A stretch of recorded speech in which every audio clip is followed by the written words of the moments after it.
So what was the other emergency? The apartment right across from the police station just collapsed. We have a building that's coming down 324 North Main Street. We need the police right now.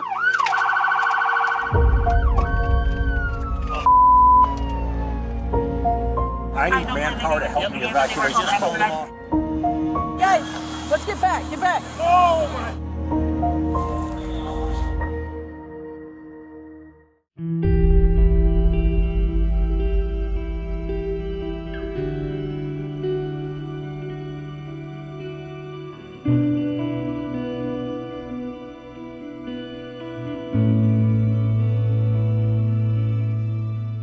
Thank you for joining us tonight. 1 year ago, life changed right here in the heart of downtown Davenport. Just before 5 p.m. on May 28, 2023, 324 Main Street partially collapsed, killing 3 people, destroying apartments, and forcing businesses to evacuate. A lot has happened since then. Tonight, we'll look back at the tragedy, hear how the community is rising from it, and explore how lawmakers are working to prevent it from happening again. Let's start right here at the corner of 4th and Main and take you back to the early 1900s. In 1907, construction finished on the Davenport Hotel, which was known as one of the city's finest accommodations. 76 years later, it earned a spot on the National Register of Historic Places. That listing shows it ushered in a period of tall buildings downtown and connected this area to the Chicago, Rock Island, and Pacific Railroad. The building was bought and sold over several decades until Andrew Wold's company bought it in 2021. Fast forward to early 2023. In the months before the collapse, contractors, city employees, and residents all shared concerns about the building. Last May, an engineer who previously inspected the building issued a report 4 days before the collapse. It found part of the west wall appeared ready to fall imminently. That same day, the city issued a permit for wall repairs. Days later, a downtown Davenport worker called his boss about the wall, who then called 911. One of my guys was working. He was cleaning up in the back parking lot and said that the wall is bulging out. Okay, we're going to have fire go check it out and just take a view of the structure. Firefighters were on scene for about 4 minutes, and the city says crews noticed repair work happening.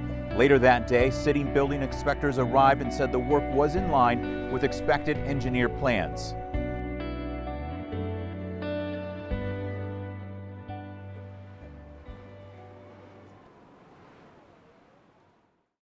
On May 29th, the city announced it ordered the building torn down. That same day, community members protested the demolition decision outside City Hall after firefighters rescued a woman from a 4th-floor window. Protests there lasted for days as the community demanded answers. Demolition eventually started on June 12th. Days later, Davenport City Council approved $600,000 in assistance for impacted residents and businesses. And fast forward to a little more than 3 months after the collapse, the city released an independent engineer report. It found contractors and building engineers underestimated the issues, delayed repairs, installed weaker replacements, and did not adequately support the wall. Davenport Engine 1. EMS accident fast track solo. At Davenport Landmark Apartments. At 324 Main Street. Immediately after that first call came in, dozens of first responders flooded the scene. Tonight, for the first time, you will see police body camera video showing what happened minutes after help arrived. Just minutes before 5 o'clock, Davenport police begin arriving on scene. What happened? That was coming out. We were trying to brace it. We had it all braced and stuff like that. But I started backing away. Let's go. Get him Hey out. guys, let's get back. Get back. Moments later, more officers arrive near the library, blocking the intersection. Let's start evacuating these this way. Meanwhile, others start evacuating buildings around the area, This whole side of the block. including the Me and Billy restaurant just a few doors down. The whole backside is gone. Then, about 20 minutes after the collapse, It's like a bomb went. Fire Marshal Jim Morris gets officers ready to head inside. I need everybody that you have here, right here, so we can start coordinating. Evacuating the building. As residents come out the front door, officers point them to the church across the street. Go to St. Anthony's. Then, 8 first responders walk in at about 5:20, looking around before making a plan to evacuate anyone still inside. We're going to go to 4 via the stairs, and then we're going to work our way down, banging on doors. And in just a matter of seconds, officers reached the top of that staircase. No, they said it's completely collapsed. Oh, this is a dead end? Okay. Does it go through? Hold on. Hey, Chief. Check right here. There's a doorway over here on the other side of the gym. They checked those doors. Nope, it's secure. Yep, it's secure. Before heading back down the stairs. They check the hallway at the bottom of the staircase before another officer checks a different area closer to the front door. Nope. Then, about 90 seconds after first walking in, Let's step out. There's too much gas on that. officers leave after smelling natural gas. Back outside, And he lived in apartment 509. family and friends worry their loved ones are still inside. Did he leave by himself? Yes, he did. Okay. And this is just the beginning. Hours after that initial response, dozens more first responders arrived on scene, and that includes a group called Task Force 1. Jenna Webster shows us their carefully calculated steps inside and their mission in what they call a sacred place. So this is one of the sketchier points of the building. In the hours after the building collapsed, Iowa's Task Force 1 arrived on scene. There was no power to the building. They're a specialized group from Cedar Rapids and Sioux City. So it just was kind of dark, cold. Designed to be deployed in emergencies. Just wasn't a great feeling. When local departments need support. Down in the hole, on the rubble with buckets, shovels. Colton Dahl is part of that team. A little surreal. Surreal still to think about today. We tried to get into an apartment and we weren't able to get in. We put our search camera in and right below us there was nothing. The entire apartment was gone and it was a straight drop into the rubble. The team was immediately tasked with shoring the building, always working with structural engineers to find the safest spots to enter. If we start to move, is this going to be a giant game of Jenga, right? We all know how those games end. Corey Archer is the task force leader. Search and rescue crews began going in with dogs. They're mapping exactly where that dog's going, what it's seeing. Again, live feed video, sketching to try to identify that if a dog does alert, whether live find or human remains. The dogs alerted 3 to 6 different times. Eventually they knew this was the final resting place for 3 men. It was tough. We knew that their families were outside. And then you come back, you kind of take a breath, you gather yourself, and then you know, hey, who needs help? Who needs to talk to anybody? Rick Halloran is the task force chief. As the dogs alerted, his crews began looking through those voids with cameras, trying to find answers. If we can find something very particular to the person that's missing, that's fantastic. But it might just be intel that says the carpet in that apartment's green. So if we find a void and we put the camera in there and we find green carpet, we know we're in the right apartment. Fitting together pieces of the puzzle. We were able to start to kind of piece together, you know, one apartment here, next apartment slid here, third apartment slid down. In the end, it was little heavy equipment, but 5-gallon buckets, shovels, and hands used to find those 3 apartments. But this is the point and spot. I mean, it's sacred, hallowed ground that this person perished and expired right here at this location. And then there's kind of an all stop. Once we find the victim, it's kind of that moment of silence. Former residents were never let back in to gather their belongings, and now they are faced with the challenge of rebuilding life. Coming up, how one resident leaned on an important part of life for support and why Vincent McLean is still filled with hope. But first. So it was a lot of mentally telling myself and preparing myself to live. Dying wasn't an option that day. A couple separated by the collapse, the fight for survival, and their journey for emotional and physical healing.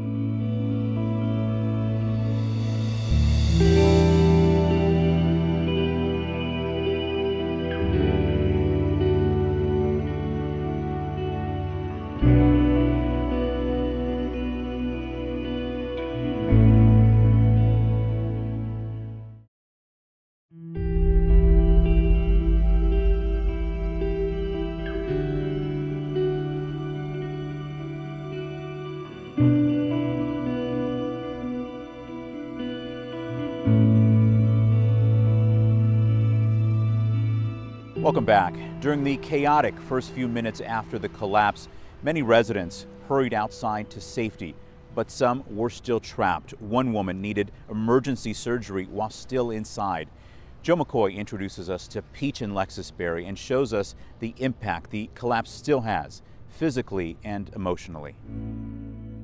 We had sat down to just relax for a moment before we started cooking, and then right outside the door frame, it was cracking at the top. 2 minutes after Peach and Lexusberry took this photo, disaster struck. We were literally about to head out the door. She already had her hand on the door, but literally within that second, everything fell. And Peach fell with it. 4 stories down, with 2 more stories falling on top of her. Cement just stacked up like on the side of my head, and I did have my arms free, so I was moving a few things so that I could breathe. Ma'am, come with me, come with me. I was scared. I didn't know where she was. I was terrified that she was under something that she couldn't get out of. Okay, where were you at? For the first time, they are seeing video of a sobbing Lexus, showing officers where Peach fell from. You're okay. I knew that she fell because I heard her scream from behind me. I was freaking out because I had no idea where my wife was. Peach was trapped for 8 hours. She held pieces of rubble in front of her face to prevent the broken sprinkler system from drowning her. In those 8 hours, did you ever think you were gonna die? There was a moment, but then my survival skills kicked in, and it was like, no, this isn't it for you. Like, you're going to live to tell your story. Dying wasn't an option that day. A doctor had to amputate Peach's left leg on scene, but the only thing she cared about was knowing if her wife was alive. Hearing her voice when they did get me dug out was the biggest sigh of relief. I just wanted to live and get out of there. I just wanted that nightmare to end. But the nightmare was just beginning. Peach has had 4 surgeries in the year since. She attends physical therapy twice a week and hopes to be walking with her prosthetic leg by the end of the year. Taking it day by day, as best as I can, because some days are definitely harder than others. You're doing amazing. Yeah. I'm so proud of you. Beyond the physical and mental fight, it's a fight for accountability. We're doing the best we can, that's for certain. Yeah. But we're standing 10 toes down on getting justice. Some residents inside the building didn't know how much had collapsed. They got out, but left important parts of life behind. Jonathan Fong shows us how one resident rebuilt life a second time and how reuniting with companions gave Vincent McLean hope. I enjoy it, actually, when it's nice weather. Life for Vincent McLean and his dog Kodiak is calm these days. Oh, thirsty dog. But rebuilding his life has been a long journey. She was with me through my addiction. She was with me after my addiction and getting sober and everything. Let's go get the stick. Let's go get the stick. Vincent and Kodiak together 7 years ago when moving to the Quad Cities, and she was there when Vincent could finally afford his own place at 324 Main Street. Where you think everything is going to be okay, where your life is going to get better, and you're finally on the right track. Alongside his ragtag family of pets, What's up, bud? They all called Davenport home. Those alarms were going off bad. They're really loud. But just 3 weeks after building up Vincent's hope, his life's journey pulled him down. 911, what's the address of emergency? Hi, we are at 324 North Main Street. The day the building collapsed, Vincent made a 911 call to help a neighbor get out. There's someone trapped in their apartment. The whole building shook. Give me the apartment number. Can't believe that was a year ago. As the building lay in ruins, so did Vincent. In that moment, separated from Kodiak. So to have her there and to be having to beg people to bring her out of the building, it was heartbreaking knowing that they might not. What's up, baby doll? Now a year later, rebuilding their lives again has been another difficult journey. Vincent says aid from the city and state hasn't been enough. The most they gave us, me in example, was $6 grand. That's it. This economy, $6 grand doesn't go very far, especially not when you have pets and expenses in a car and you need groceries and you're starting from scratch. What? Starting from scratch again, struggling for aid while on unemployment after recently losing his job. $406 a week. I make too much money to get help. After all this time, coming back to downtown is tough. I had to sit out in my car for at least 20 minutes and just kind of look at the empty space and come to terms with the apartment that I had isn't there anymore. Give me that stick back. But being tough is what Vincent and Kodiak are all about. Days like today when I can go out with my dog and take care of the house, those are small happy moments that make it worth it to keep going. After 1 year, the community still struggles with grief and loss, including the families of those who didn't make it out. I couldn't stop crying because I was hoping and praying that he was not in there. Up next, two families reflect on the collapse, the time since, and the memories of the loved ones lost too soon.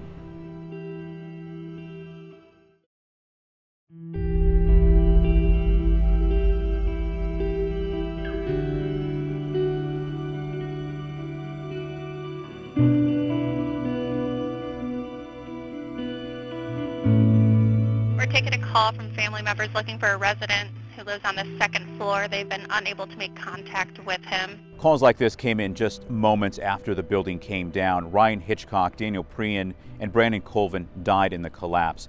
The Colvin family didn't wish to speak to us, but as Jenna Webster shows us, the Hitchcock and Prian families each want you to know about the lives that Ryan and Daniel lived. There's days when May 28th, 2023 doesn't feel very far away at all. Yep. And others where the passage of time has brought so much change, as spring grass grows tall where the building once stood. This is really the first time I've seen it completely gone with grass here. I do try to avoid the area. Scott Morehart thinks of other times instead. And his little chubby body going back and forth. He was a quick swimmer. Everything he did, he picked up quickly. His nephew Ryan Hitchcock lived on the second floor of the building. Scott believes he was taking a nap when it collapsed. Ryan was instantly gone. Scott gave him his first computer as a kid, eventually sparking his career in IT. Just having him show up, seeing him at... My son had a crawfish boil every year. Seeing him there, he'd show up in his kilt and tell stupid stories. It's day to day. Sometimes you still kind of think the call's coming and it's not. Nathan Morehart used to talk to his cousin every day on the phone while Ryan was driving home from work. I grew up basically under his tutelage in lots of pop culture, music, movies, sci-fi. You know, he was very easy to, be with. Ryan's mom, Linda, remembers his love of music. I'm hoping he's in a happy place now with all the things that he liked. Very, very robbed. Very robbed by it. Nancy Frezza is grappling with the passage of time, too. In time lost, getting to know her dad, Daniel Prian. It's been hard. I have my dad's ashes. So I get to talk to him. I talk to him about big things. I talk to him about I miss him. I talk to him saying, look at your grandkids, And I wish he was here, I really do. She met him online when she was 16, but didn't meet him in person for the first time until 2019. The one thing I'm really happy about is that I have a picture of Ezra at 2 months and my dad both taking a nap. Now she's trying to teach her son Ezra about him. Daniel worked in the circus scene and was in the Marine Corps.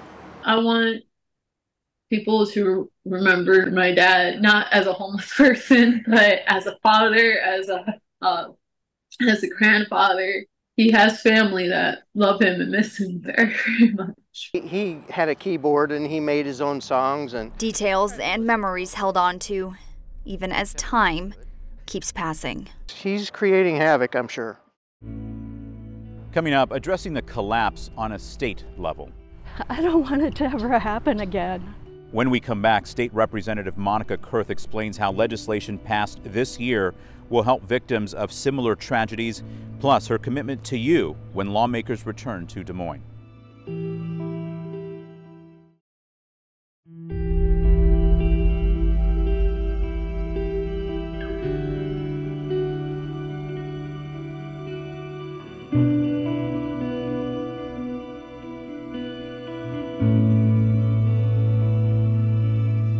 As we look back at what happened here a year ago, we also want to look forward, specifically at legislation that could help prevent something like this from happening in the future. We asked State Representative Monica Kurth about that. She does, after all, represent this district in the Iowa House. She talked about 2 bills passed this last legislative session to help victims and what she will do when she heads to Des Moines during the next session. Are you going to walk into the next session and say, okay, that needs to be a priority for you? Yes. Yes, I am. In fact, I had a meeting that related to land banks, and that has to do with possibly cleaning up, fixing up some of the infrastructure that I've been talking about. And I'm really optimistic. I will be definitely advocating for that one to be brought in and worked on early next year. And it allows rehabilitation on some dilapidated and unfit to live in structures. So certainly some of our buildings here would relate to that also. I was on subcommittees for 2 bills that I thought would be really helpful. The first one raised the amount of individual disaster help from $5,000 to $7,000 for people who made less than 200% of poverty. The other one had more to do with the state responding when a federal disaster is called. So for instance, the derecho or heavy tornado damage.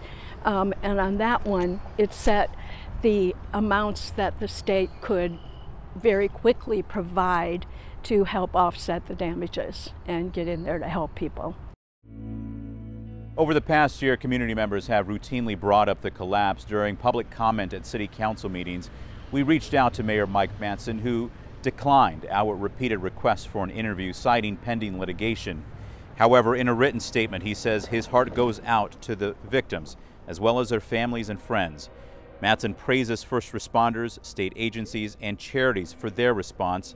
He goes on to say, quote, "We acknowledge that open and honest discussion is key to the healing process, and we continue to welcome communication from the public, especially from those personally impacted." We reached out to building owner Andrew Wold's attorneys for an interview. So far, they have not agreed to that request. Wold hasn't made a public comment since last May, just days after the collapse. And we just learned state criminal investigators have completed their report. That report now heads to the Scott County Attorney's Office. That office just down the street from us will decide whether criminal charges are filed. However, we are still waiting on that decision. Thank you for watching tonight. There is so much we didn't get to that you can see right now on WQAD.com. This past year has challenged many, but also brought opportunities for hope and healing. All of it shows this is a community rising.